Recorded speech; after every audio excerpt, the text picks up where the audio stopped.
Я бүтэнсэ өдөр учраас хүүхдүүдээ усанд оруулаад үсгэзгийн самнаад маргааш цэцэрлэгт нь явуулахаар бэлдэж байна. За өнөөдөр сайхан адууны махта цөөвөн сэгсрэхээр бэлдэж байна. Цөөвөн хийж байна. Би аавдаа туслахаар ногоог нь нарлаж өглөө. Ногоонуудаа угаагаад бүгдийг хөшөглөө би аавдаа гэрчиж өгсөө.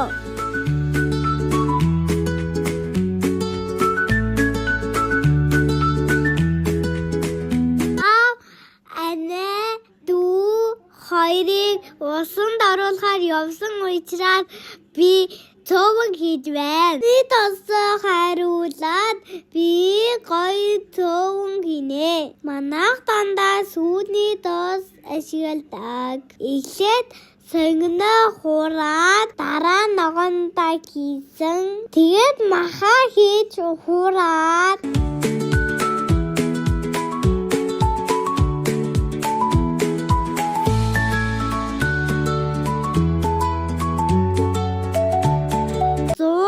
бэлдсэн урлаа хийсээ. Дараа тавиад хисэж болгодог. Ингээд амттай цөөвөн бэлэн болно.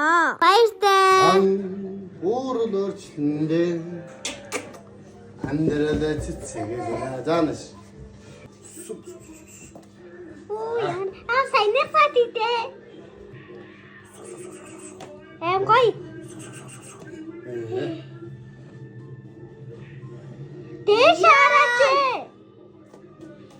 Дэсэн гол шори тэнгэрдэг бүдүү уян дээр минь бай алтан дээр гоошин нарын хос дэжэнд яа уушлаа.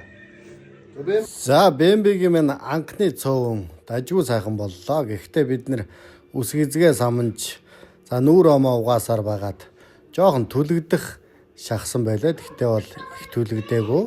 За тэг адууны махта цөөвөн охиныхаа цөөвөн сайхан зооглож хүртлээ. Амттай сайхан цөөвөн гэж өгсөн манай охин маань